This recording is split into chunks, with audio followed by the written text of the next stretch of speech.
Au nom du Père, du Fils et du Saint-Esprit. Amen. Mes très chers frères et sœurs, nous arrivons à ce 12e jour après la Nativité, la fête de l'Épiphanie.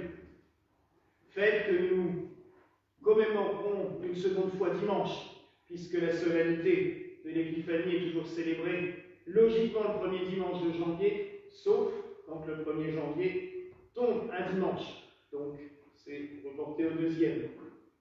Pourquoi nous le solenniserons? Parce qu'il y a énormément de rites aussi autour de la fête de l'Épiphanie, comme la bénédiction des galères, comme le Novéritis, où j'annoncerai toutes les grandes fêtes de l'année qui s'articulent autour de la fête de Pâques.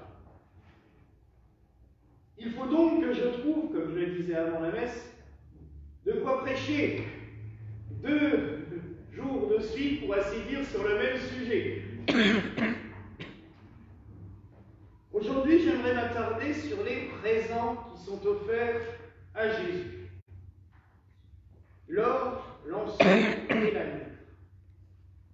Oui, encens et fumée. Mais parce que cet encens est composé justement d'oliban pur et de myrrhe. L'or ne brûle pas.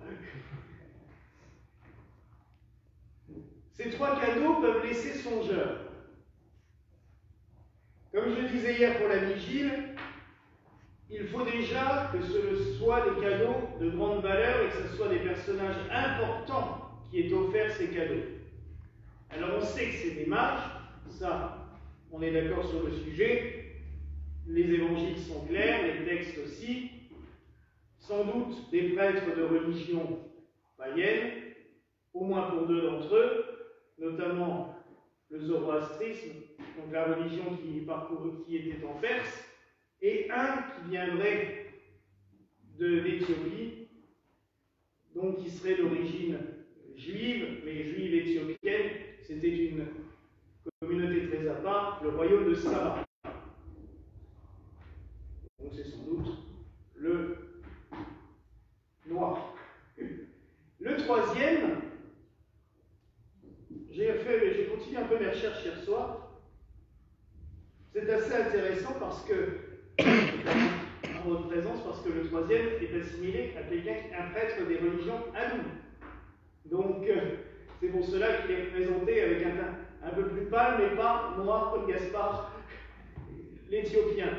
Et c'est vrai qu'en fouillant un petit peu, on a vu ces 3 religions, puisque ces 3 courants annonçaient un messianisme d'une manière ou d'une autre. Et cela ne serait pas du tout surprenant que, en voyant l'étoile, en étant des astronomes, puisqu'il fallait automatiquement avoir une connaissance astronomique pour repérer qu'il y avait une étoile en plus, dont on voit les milliards d'étoiles qui se baladent dans le ciel, pour en repérer une en plus qui était arrivée, il fallait quand même déjà être un savant. Mais je reviens à ces matières qu'ils offrent, car il faut être financièrement extrêmement riche pour offrir cela. À l'époque, c'est pas que l'encens coûte une fortune, maintenant on le trouve facilement et pour des petits prix. Mais à l'époque, cela coûtait une fortune. C'était un investissement quand on achetait de l'encens parce que c'était vraiment une dépense extrême. L'oliban, on sait qu'il vient d'Éthiopie.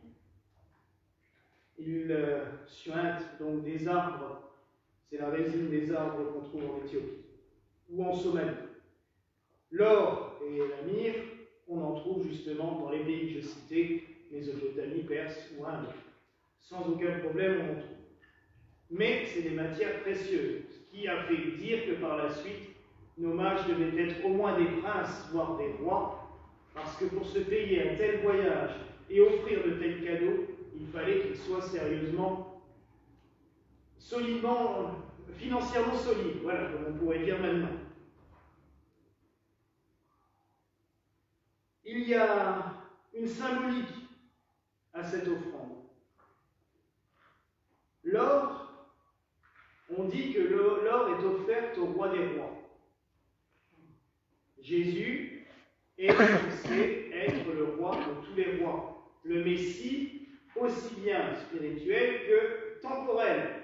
D'ailleurs, le peuple attendaient un Messie qui allait chasser les Romains. Eux, ils ne voyaient pas plus loin à l'époque que juste, j'allais dire, à De Gaulle qui chasse les Allemands. Ben voilà, en gros, c'est ça pour eux. Ils s'attendent à un homme surpuissant, un général qui vienne ou un Napoléon fasse, pour sauver la France en 1799 quand il a fait son coup d'État. Ben voilà, c'est ça qu'ils attendent d'eux. Quelque chose de concret. Un gars qui vienne avec son épée et son armée et qui chasse les Romains et qui redonne le pouvoir à Israël. Donc l'ordre, c'est pour le roi des rois. Mais le Messie est roi des rois, mais bien plus puissant que tous les rois. Pas juste pour le roi d'Israël. Non, il est celui qui gouvernera la terre, de la terre à la mer, comme dit les paroles d'Isaïe. Il gouvernera de la terre à la mer, du fleuve jusqu'au bout de la terre. C'est très beau cette phrase. En fait, il nous annonce le Christ roi, tel que nous l'avons célébré il y a quelques mois. L'encens. L'encens, c'est pour Dieu. Celui qui est Dieu fait homme. C'est ce qu'on offre dans le temple à Jérusalem. C'est ce qu'on offre à toutes les divinités dans tous les temples du monde. Sous une forme ou une autre, on offre de l'encens. Ça, c'est à peu près, je pense, bon, maintenant le peuple d'Israël ne le fait plus, depuis qu'ils n'ont plus de temple, mais autrement, presque toutes les religions offraient l'encens. C'est pour cela que ça me fait sourire quand maintenant il y a des religions qui disent que l'encens est une odeur satanique ou démoniaque. Je me dis, ils n'ont pas dû lire quelque chose dans la Bible, parce que l'encens est plutôt glorifié sous toutes ses formes à plusieurs reprises, notamment dans tout le livre des Nombres. Donc l'encens, c'est le cadeau fait par ces mages à Dieu, à l'incarnation de Dieu, au Fils de Dieu, Jésus-Christ. La myrrhe. Alors la myrrhe est sans doute le cadeau, peut-être qui a été le moins compris par Marie et par Joseph, et le cadeau le moins gai qui est offert à Jésus. Parce que la myrrhe, à l'époque, sert à l'embaumement des défunts. Imaginez la tête de parents à qui on apporterait du matériel funéraire en guise de cadeau de naissance. On ferait toutes et tous une tête de 4 pieds de long, et je pense même que la plupart d'entre nous auraient jeté l'intrus par la porte en lui disant, si c'est pour faire ce genre de choses, va-t'en, tu vas porter malheur. En fait, la myrrhe annonce le sacrifice du Christ.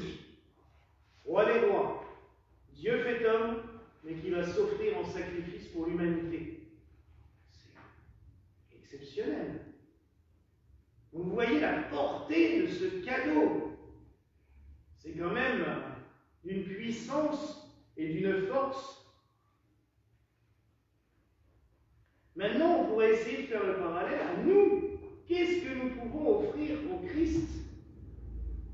De l'or? Ça va être compliqué.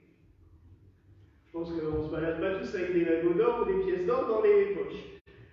J'aimerais bien, mais non. L'or est souvent assimilé par les pères de l'Église à nos bonnes actions. Eh oui, nos bonnes actions valent de l'or aux yeux de Dieu. Toute chose bien que l'on fait, tout ce que l'on peut offrir aux autres, de nous-mêmes, du fond de notre cœur, ne serait-ce qu'un sourire, c'est comme une pièce d'or aux yeux de Dieu. Donc nous pouvons lui offrir tout cet or tout au long de l'année. Et il ne faut pas hésiter, quand on fait un petit peu son examen de conscience, comme on disait dans le temps, je dirais tout simplement un bilan de la journée avant d'aller se coucher, ça nous arrive tous, de toute façon, même si on ne veut pas le faire, le cerveau il le fait tout seul. Il y a eu ça, il y a eu ça, il y a eu ça, il y a eu ça.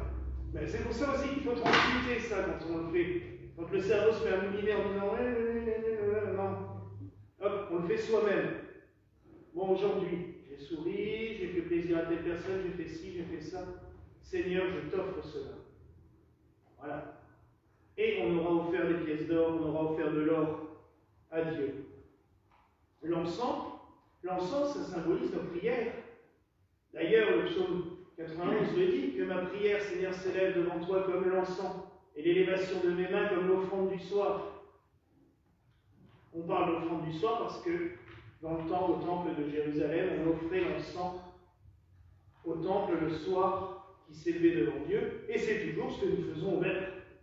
Nous offrons l'encens au début de l'office des vêpres, et quand on les célèbre, et au Magnificat, on encense aussi l'Église, c'est cette offrande de l'encens. Donc quand nous offrons à Dieu nos prières, c'est comme un encens qui s'élève devant lui. Donc ne jamais hésiter tout au long de la journée à prier. Prier, pas forcément à se mettre à faire des Notre Père ou des Jeux de Salut Marie, mais se mettre en communion avec lui, tout simplement. Même des fois, dans le temps, on appelait ça les oraisons jaculatoires. Dieu, je t'aime, mon Dieu, oh mon Dieu, mon Seigneur est mon Dieu, car Immaculée Marie, et pitié de toutes ces petites choses qu'on lance. Ça peut être aussi tout simplement Seigneur, je t'aime. C'est une prière. Ou comme nos frères orthodoxes, la prière hésicaste. Seigneur Jésus, Fils du Dieu vivant, aie pitié de moi pécheur. Les orthodoxes disent ça en boucle, à tel point que leur cerveau le dit tout seul, et que du coup leur cœur peut rentrer en communication avec Dieu parce que le mental se coupe. La prière répétitive n'est pas mauvaise. Pendant toute ma jeunesse, j'ai entendu, c'était la période où on avait tendance à se moquer de ceux qui faisaient le chapelet. Et les curés, oh là là, ils sont encore là à répéter leur truc. Et pourtant, pendant qu'on dit le chapelet, c'est vrai qu'au début, je m'inquiétais, je disais c'est marrant parce que au début, c'est vrai que mon esprit, il pense à tout plein de choses pendant le chapelet. Puis tout d'un coup, on se rend compte que la prière, elle vient toute seule. Hein, ça jaillit tout seul. Et alors là, c'est le moment où le mental est coupé et où notre cœur peut entrer en communication avec Dieu. Ces prières méditatives, répétitives, sont d'une grande force. Et en fait, la prière, c'est pas tout simplement s'arrêter de vivre pour travailler, c'est des fois d'être dans un état de prière permanent. Et qu'est-ce que ça nous coûte quand on discute avec quelqu'un qui vous parle de ses soucis, oh bah tiens, ma grand-mère est décédée, ou ça. Tout de suite dans le cerveau, Seigneur, prends son âme en pitié, accueille-la. On peut être en prière en permanence. C'est un état. Donc ça, c'est l'encens que nous offrons à Dieu. La myrrhe, aïe. On ne va pas les enterrer, non, mais bon, il est mort une fois pour toutes. Mais la myrrhe, c'est aussi tout ce que nous souffrons, nous.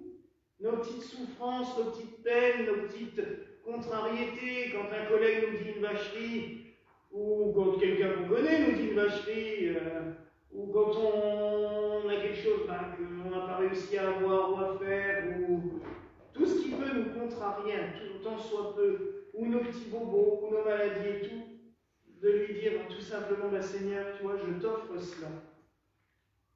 Je te l'offre pour guérir quelqu'un, par exemple. Prends un peu de ma souffrance, accepte-la comme un cadeau pour que telle personne aille mieux, ou pour que telle personne se convertisse. J'aimerais tellement que par le fait que, on va utiliser un cas concret quand j'ai les migraines, que ma migraine serve, si je te l'offre en cadeau, qu'on ouvre le cœur de telle personne pour qu'il écoute ta parole. Vous voyez, c'est des petits cadeaux que nous pouvons offrir à Dieu. Et la myrrhe est un cadeau que nous pouvons lui offrir aussi. La myrrhe de nos petites souffrances, de nos petits tracas. Et alors là, nous devons aussi, comme les mages venus d'Orient, nous offrons des cadeaux au Seigneur, à ce petit enfant de la crèche qui est né pour nous, et qui se manifeste, c'est quand même magnifique ça. Il ne se manifeste pas qu'à un seul peuple, pas qu'aux Hébreux, il se manifeste à l'univers tout entier représenté par ces trois mages. Sans aucun doute qu'ils étaient beaucoup plus nombreux. Ce que je disais hier soir dans mon homélie, ça ne m'aurait pas étonné de voir un Chinois ou un Hindou ou un druide arriver à la crèche aussi, puisque tous ces peuples attendaient un Messie. On a représenté trois parce que c'est tout simplement, il ne faut pas se leurrer, au Moyen-Âge, ça faisait les trois couleurs, ça faisait à peu près l'universalité qui était représentée dans ces trois bonhommes. C'était pratique, c'était simple, c'était concis, ça rappelait la Sainte Trinité, et l'Évangile nous parlait de trois cadeaux. Donc, on a ça limité à 3. Mais l'Évangile ne nous dit jamais qu'il y a 3 mages qui sont venus d'Orient. L'Évangile dit qu'il y a des mages qui sont venus d'Orient. Et il parle de 3 cadeaux. Donc, on a simplifié les choses. Mais ils étaient peut-être beaucoup plus nombreux.